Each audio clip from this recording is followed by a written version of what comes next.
오늘 우리에게 주시는 하나님의 말씀은 디모데전서 5장 21절에서 22절 말씀, 디모데전서 5장 21절에서 22절 말씀입니다.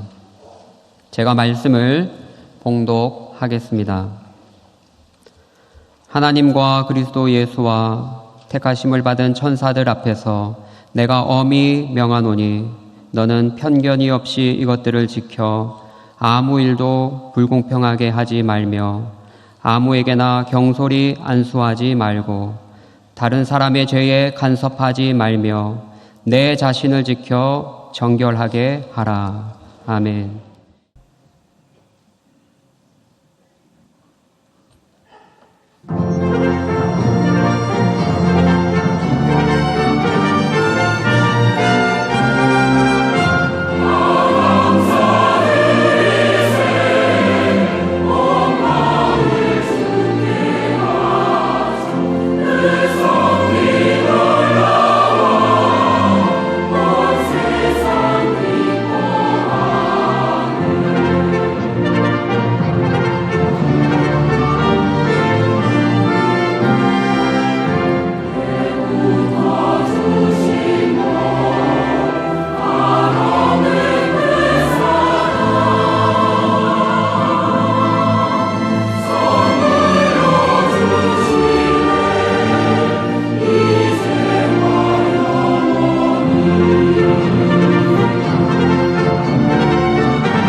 사랑합니다. 사랑의 마음 담으셔서 좌우 옆에 분 축복해 주시고 환영해 주시기 바랍니다. 사랑합니다. 축복합니다. 축복합니다. 젊은 이 사역자들에게 물어보면 요즘 젊은 세대가 가장 싫어하는 것이 일방적으로 명령하는 것이다 라고 얘기합니다. 이렇게 해 그러면 몹시 싫어한답니다. 그래서 어투만 살짝 바꿔서 이렇게 해세요 해도 설득이 되고 납득이 되지 아니하면 따르지 않는 것이 이 세대라고 얘기합니다. 저는 일리가 있고 좋은 방식이라고 생각합니다. 그런데 성경에 보면 참 명령이 많습니다. 성경은 특별히 사도 바울 또 편지들에는 다양한 종류의 명령이 나타나는데 디모데 전서를 조금 정리해 보면 다양한 명령이 여러 가지 원어의 다른 단어를 통해서 알려지고 있는데 디모데 전서만 해도 우리가 살펴본 명령하다라는 말이 5차례 나옵니다. 오늘 이제 그 중에 하나가 되는데 이 명령이 계속 강해지는 형태입니다. 그러니까 성경을 지금 찾으셨으니까 같이 보시면서 1장 3절을 보시면 바울이 디모데에게 권하여서 다른 사람들을 가르칠 때 가르치라 말하지 않고 명하라 이렇게 되어 있고요. 1장 18절로 가시면 이 교훈으로서 명하노니 선한 싸움을 싸우고 이렇게 이야기합니다. 그러니까 바울이 명령하는 내용들은 자신의 의사를 가르치는 것이 아니고 나의 권위로 일방적으로 다른 사람을 이렇게 짓누르는 것이 아니고 꼭 우리가 알아야 될 바른 교훈을 가르칠 때 그것을 부드럽게 가르치는 게 아니라 강하게 명령하라고 얘기하는 겁니다. 이 명령은 군대식 용어인데 군대에서 하는 그런 명령보다도 점점 갈수록 그 강도가 강해지는 겁니다. 그래서 6장 13절을 제가 말씀으로 선포할 때 이 말씀 있는 자리는 여러분 아시죠? 선한 싸움 싸우자, 영생을 취하자, 이런 내용이었습니다. 여러분 지난 한 주간도 선한 싸움 싸우셨습니까? 영생을 취하셨습니까? 못 그러신 분들이 제법 계시는 것 같은데, 여러분 우리가 주님 옆에 나올 때마다 특별히 영생을 취하는 삶을 지난 한 주간 살았는가 정기적으로 우리에게 점검해 볼 충분한 이유가 있습니다. 영생을 취하라 이 말은 무엇이냐면 영혼을 소중히 여기고 살았나? 과연 내 영혼은 살아 움직이고 있나? 내 영혼은 또 잠들어 있는 것 아니고 거반 죽게 된 거 아닌가? 이런 나의 상태의 모습을 돌아볼 수 있어야 됩니다. 여러분 앞으로 한 주는 영생을 취하는 삶 확실히 사시기를 주의 이름으로 축원합니다. 근데 그게 명령이거든요. 그래서 저도 한번 따라하겠습니다. 주의 이름으로 명령합니다. 아까보다 아멘이 조금 약해졌습니다. 이 명령에 관해서 계속적으로 오늘 본문에서도 엄히 명하고 있습니다. 엄히 명하고 있는데 똑같은 아주 강한 어조의 명령입니다. 근데 6장 13절보다 한 단어가 더 붙어서 엄히 명한다 이렇게 얘기를 합니다. 아마도 이것은 명령의 준수, 명령을 지켜야 되는 이유가 나 자신뿐만 아니라 주변 사람들과 관련된 공동체의 일이기 때문에 이 명령을 더욱더 엄하게 지켜라 라고 얘기하고 있는 것이죠. 그래서 표현상만 놓고 보면 가장 강력한 명령의 형태입니다. 도대체 사도 바울은 어떤 명령을 하고 있는지 본문을 통해서 꼭 확인해야 되겠습니다. 21절 같이 읽으면서 두 가지 사도 바울의 엄히 명하는 것을 같이 확인했으면 좋겠습니다. 읽겠습니다. 하나님과 그리스도 예수와 택하심을 받은 천사들 앞에서 내가 엄히 명하노니 너희는 편견이 없이 이것들을 지켜 아무 일도 불공평하게 하지 말며. 두 가지를 엄히 명하는 거죠. 첫째가 편견을 없애라. 두 번째가 불공평을 행하지 말라. 이 두 가지는 꼭 지켜야 할 우리들의 명령이라는 겁니다. 그러니까 우리 디모데전서의 이 큰 그림 안에서 보면 바른 교훈과 상한 교훈이 서로 격돌을 하고 있는데, 상한 교훈이 우리 안에 들어오면 만들어내는 것들이 있는데 그중 굉장히 우리를 어렵게 할 뿐만 아니라 주변 이웃 공동체를 파괴하는 것이 편견과 불공평이라는 겁니다.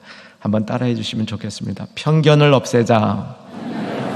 불공평을 행하지 말자.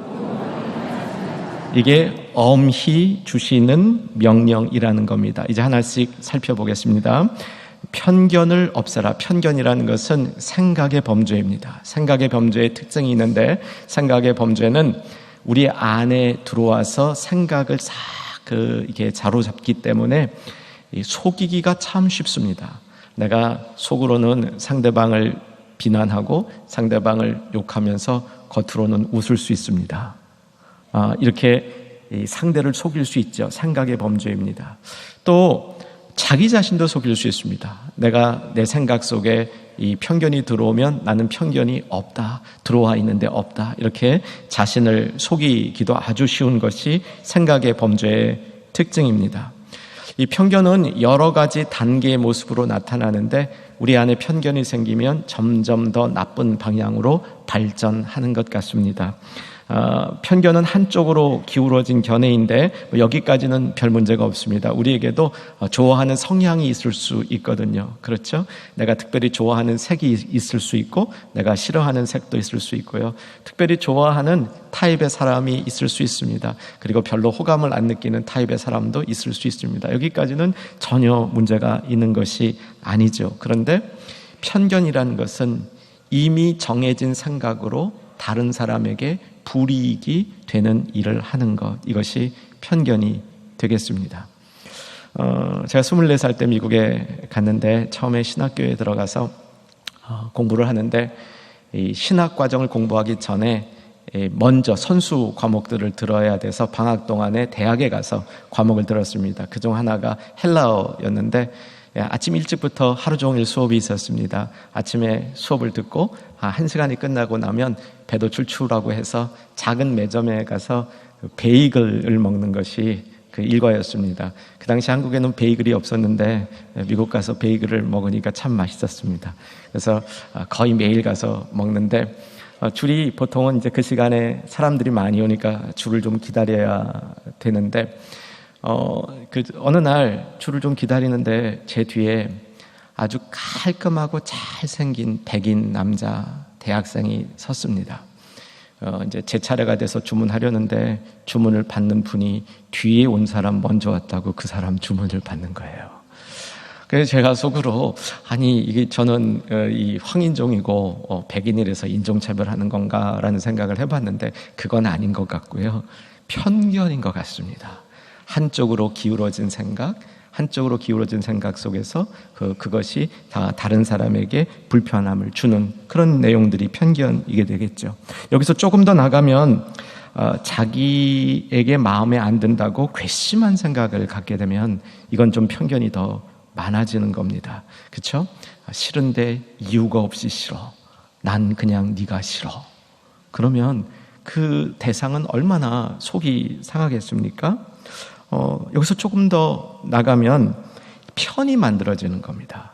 내 편과 네 편이 만들어지는 거죠. 그래서 내 편에 속한 사람은 무조건 괜찮은 것이고 다른 편에 속한 사람은 무조건 잘못된 것이고 다른 편에 속한 사람을 적대시 하기 시작하면 이제 이게 그룹핑이 되는 겁니다. 이 그룹끼리 갈등이 시작이 되는 거죠.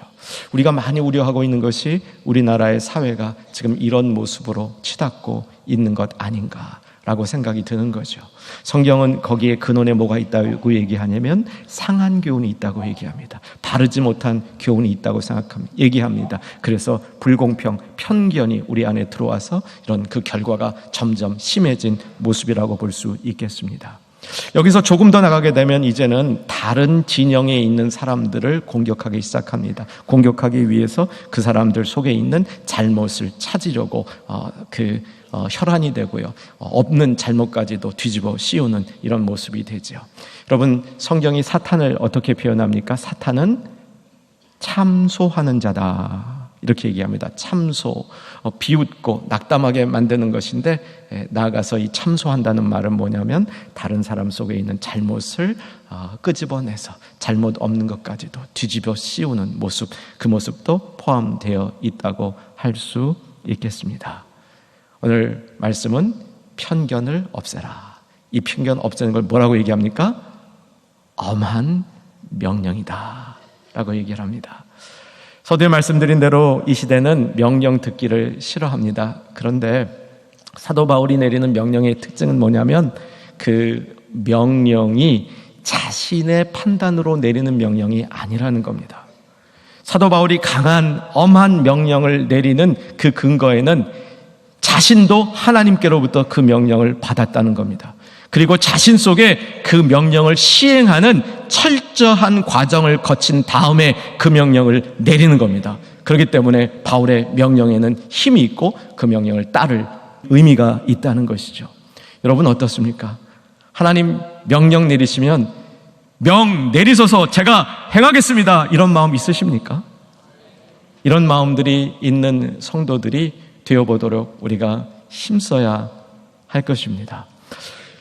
두 번째, 오늘 하지 말라는 명령은 뭐냐면 불공평을 행하지 말라 이야기합니다. 불공평을 행하지 말라.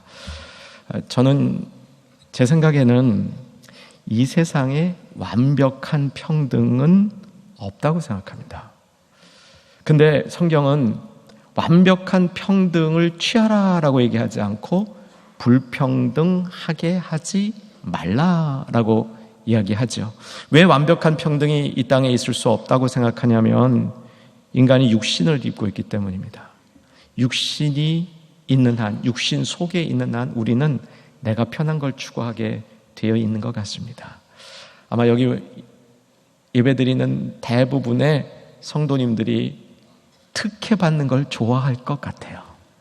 나는 좀 특권을 누리고 싶다, 이 마음이 있을 것 같아요. 세상에 수많은 사람들이 부를 얻고 지위를 얻어서 결국 누리는 게 뭐냐면 그 특권이라는 걸 누리는 겁니다. 저 사람이 안 되는 일은 나는 되고 저 사람에게는 적용될 수밖에 없는 일이 나에게는 적용 안 되는 이런 특권을 누리게 되는 거죠. 그래서 내로남불 되는 겁니다. 남이 하면 안 되는데 내가 하면 되는 겁니다. 이걸 특권이죠. 이걸 모든 사람들이 거의 다 누리고 싶어 한다는 사실입니다. 그리고 뭐가 좀 있으면, 재물이 있고 권력이 있고 지위가 있으면 그것을 가지고 이 특권 누리는데 사용한다는 것이죠. 이것이 불공평의 문제의 핵심이라고 생각이 듭니다.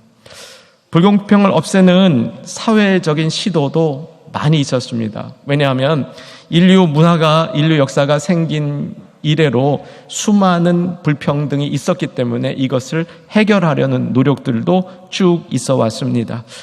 제가 그런대로 동의하는 이 사회학적 이론이 한 두 가지 있는데 간략하게만 소개하겠습니다. 부의 문제에 관해서 불공평을 없애는 것에 관해서 어떤 사회학자들은 지구상에 있는 자원들은 지구상에 있는 모든 사람들이 충분히 쓰기에 넉넉하다는 겁니다. 모자라지 않다는 거예요. 근데 왜 모자랐냐? 한쪽 사람들이 독점해서 그렇다는 겁니다. 그래서 그 마음을 열고 좋은 소통 구조를 가지면 지구 전체가 제공해주고 있는 자원은 모든 사람이 쓰기에 넉넉하다라고 주장하는 것이죠. 일리가 있다고 생각합니다. 정의에 관해서는 이렇게 이야기하는 분들이 있습니다. 사람이 열심히 일하고 그래서 공부하고 노력해서 재물을 많이 가질 수 있고 공부한 지식을 가지고 좋은 지위에 갈 수 있죠. 그러면 그 지위에 해당하는 거기 책임도 따르게 되고 거기에 해당하는 그런 그 힘을 갖게 되는 거죠.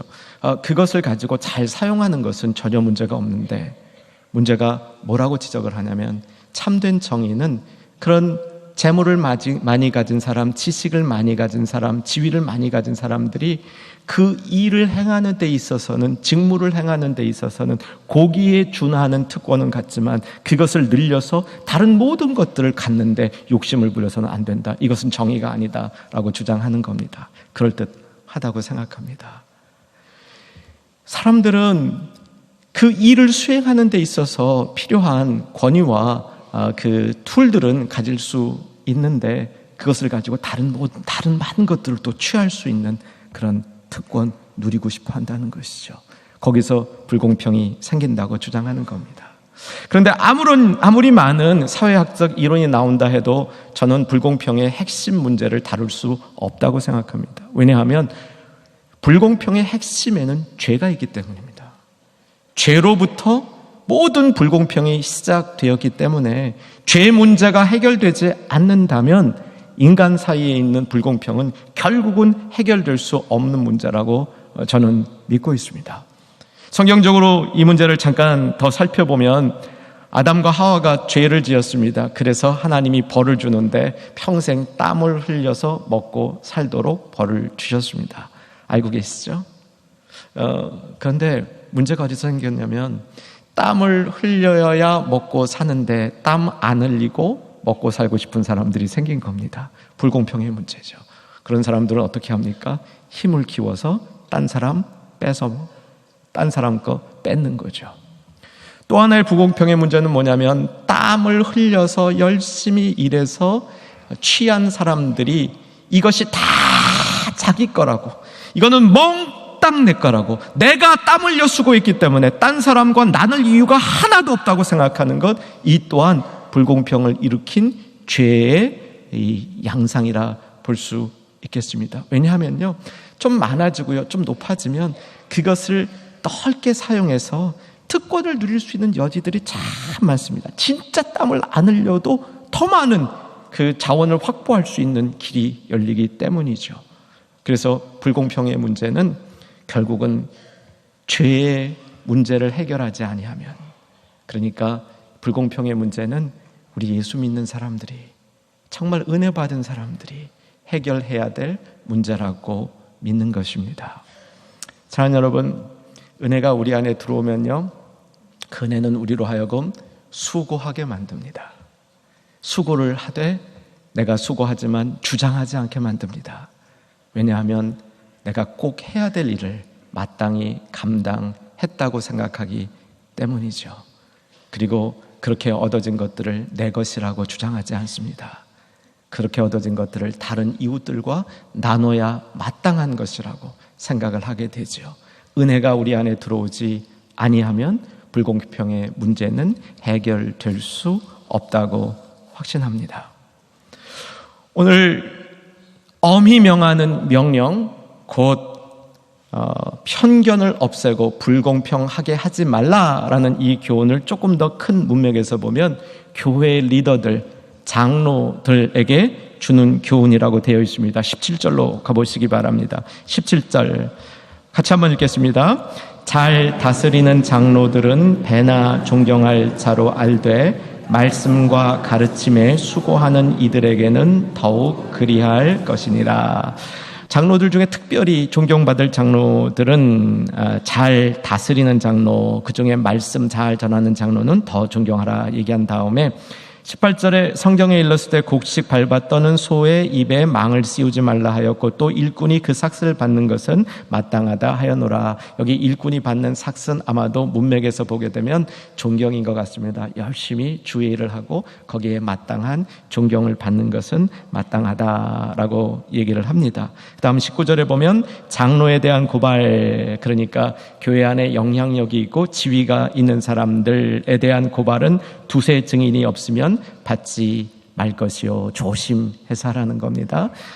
근데 범죄한 리더들은 모든 사람 앞에서 꾸짖어 더 엄히 다루라는 겁니다. 왜냐하면 그 사람의 지위 때문에 다른 사람보다 쉽게 다루어져서는 안 된다. 그런 가르침 후에 정리할 때 내가 엄히 명하노니 편견을 없애고 그리고 불공평한 일을 하지 말게 하라 라고 가르쳐 주고 있는 겁니다. 자, 오늘 디모데 전서를 마무리하기 직전 말씀인데 한번 이 가르침을 좀 큰 그림에서 봤으면 합니다.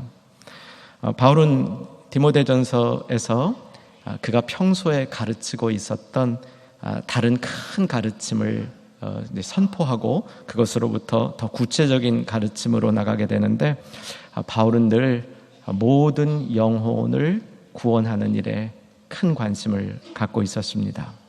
여러분, 전에 나눈 건데 4가지 기도 알고 계시죠? 한번 확인하겠습니다. 4가지 기도의 종류. 첫 번째 뭐였습니까?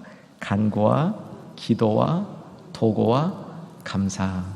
이런 기도의 다양한 모습을, 다양한 기도의 훈련을 왜 해야 된다고 얘기하냐면 모든 사람을 구원하기 위해서. 그 모든 사람 안에는 이방인들이 있었다. 이 사도 바울의 정말 그의 사명이었죠. 그는 모든 사람을 이 구원에 이르는 것이 하나님의 뜻이라고 절실하게 믿고 있었던 겁니다. 제가 미국 LA에서 처음 목회를 시작했을 때 그 주변에 정말 존경받는 교계 어른이 계셨습니다.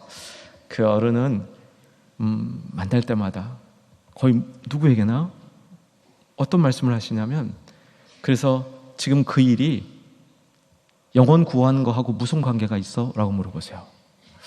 그 처음 그런 질문을 받을 때는 그냥 좀 재밌기도 하고 그게 좀 그랬는데 몇 번 질문을 받으니까 이게 굉장히 마음에 오래 남아요. 여러분, 이건 우리 자주 생각해 봐야 됩니다. 내가 하는 일이 영혼 구원하고 무슨 관계가 있어? 오늘 찬양대 오케스트라 참 주님 앞에 아름다운 찬양을 올려드렸는데 이게 영혼 구원하고 무슨 관계가 있습니까? 있죠.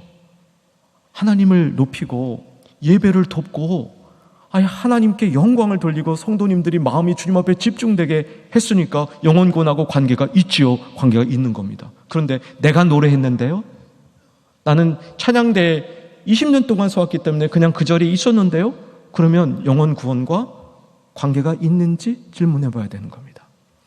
여러분, 정말 사도 바울이 모든 사람이 구원받는 것이 하나님의 뜻이라고 확실해서 자기는 그 중에 이방인을 위한 사도로 부름받았기 때문에 그 일에 집중하고 있는데, 우리 모두도 각자가 하나님이 모든 사람이 구원받기를 원하시는 그 뜻에 따라서 구원받은 줄로 믿는다면 우리의 질문이 돼야 되죠.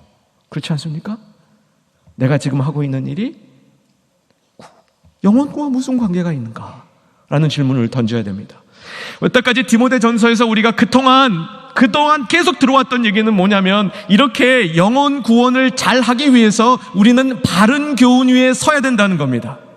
상한 교훈, 바르지 못한 교훈, 다른 교훈이 내 안에 들어오는 것을 잘 점검해서 그러지 못하도록 만들어야 된다는 것이죠. 왜냐하면 상한 교훈이 들어오면 내가 영혼 구하는 일에 관심이 없어지고 영혼 구하는 능력이 없어지기 때문에, 교회도 마찬가지이기 때문에 바른 교훈에 우리가 입각한 삶을 살아야 된다, 이거 가르친 겁니다. 여러분, 좀 바른 교훈이 들어오셨습니까? 상한 교훈 좀 멀리하고 싶은 마음은 있으신 겁니까?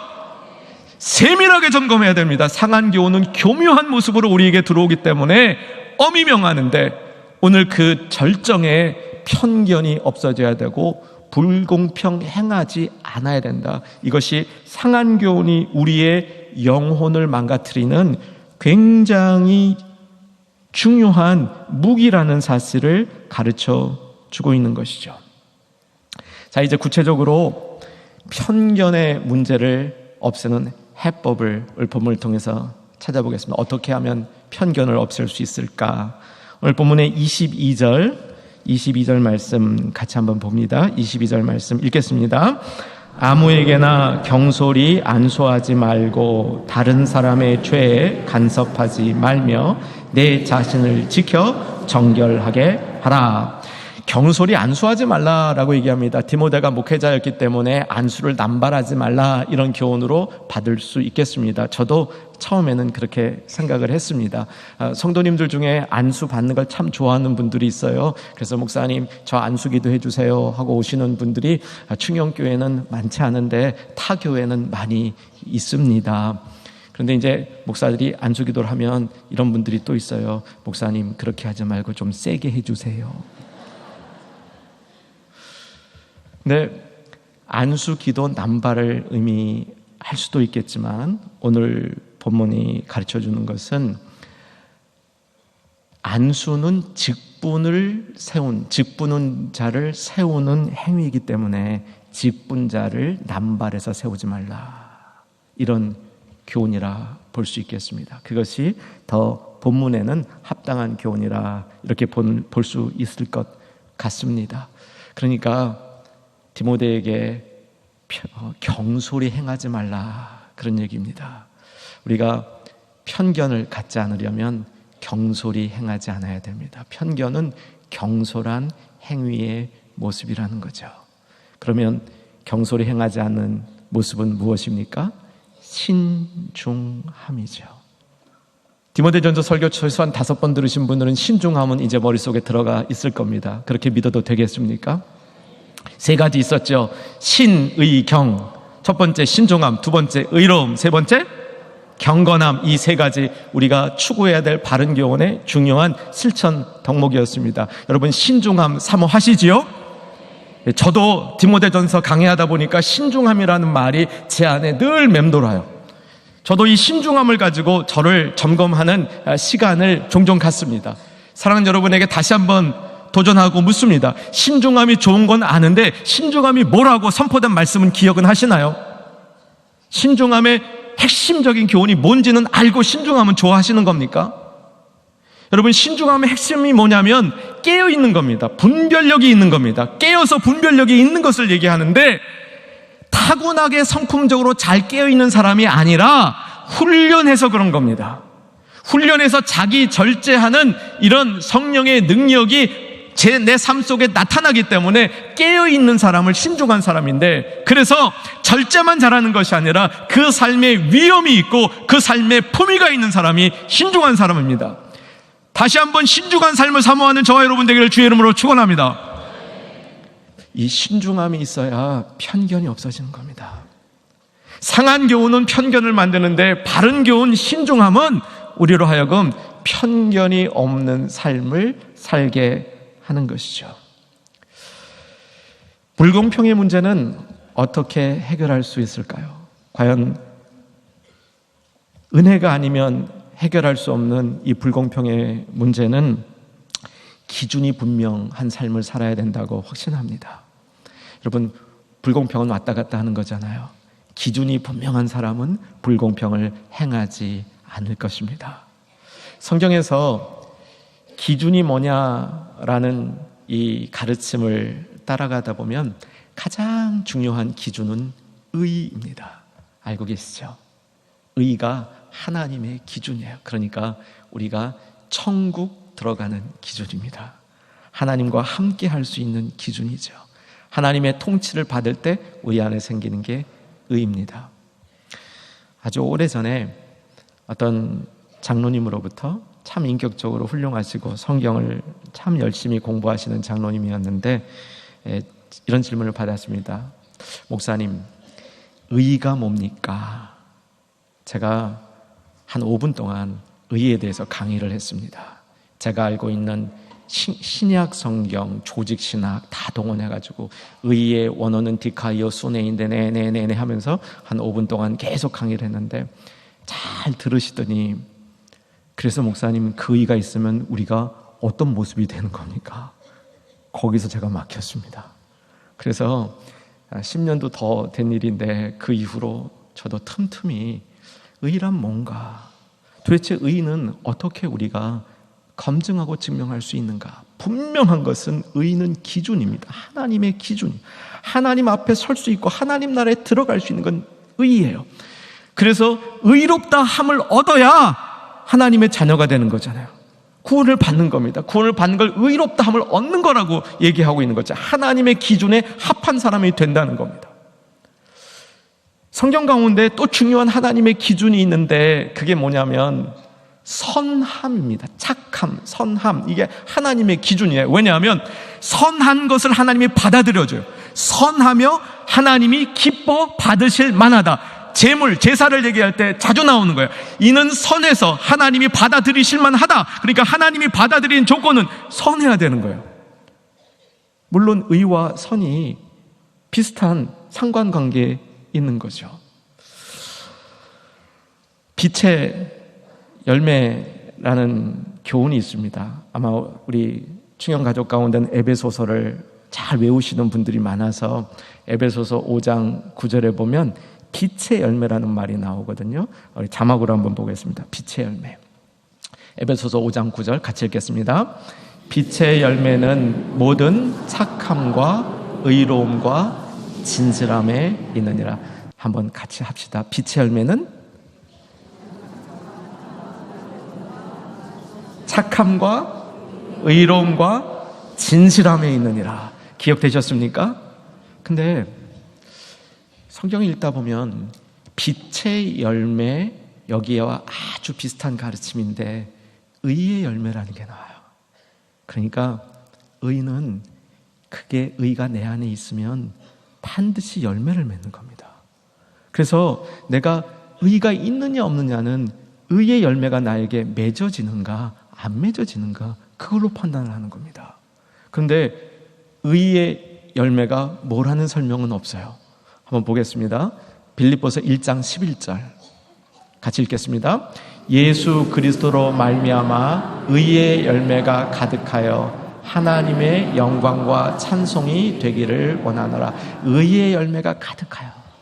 여러분, 이거 기도문이에요. 이 기도 붙들고 기도하실 수 있었으면 좋겠습니다. 의의 열매가 가득하기를 기도하노라. 그런데 그 앞절을 한번 보시면 빌립보서 1장 10절이 되겠죠? 빌립보서 1장 10절도 봅니다. 같이 한번 읽을까요?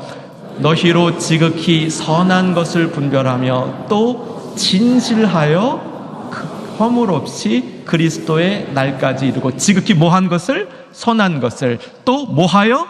진실하여. 선하고 진실한 것이 의의 열매라는 겁니다. 빛의 열매는 착함과 의로움과 진실함에 있다. 호환적으로 쓰이고 있는 거죠. 사랑하는 여러분, 우리가 불공평을 없애려면 하나님의 기준인 의가 우리 안에 분명히 있어서 그 의를 사랑하고 공의를 사모하는, 그래서 그의 열매들이 맺어져가는 삶을 통하여 불공평을 이길 수 있는 능력이 우리 가운데 생기는 줄로 믿으시기 바랍니다. 자, 제 말씀을 정리합니다. 엄이 주는 명령입니다. 편견을 없애고 불공평을 행하지 말라라고 얘기합니다. 엄이 주시는 명령 앞에 그리스도의 군사로서 우리가 답변할 수 있기를 소망합니다. 네, 그 엄미한 명령에 제가 그 명 따르겠습니다. 이렇게 응답하는 우리 귀한 복된 충현의 성도들 되기를 주의 이름으로 축원합니다.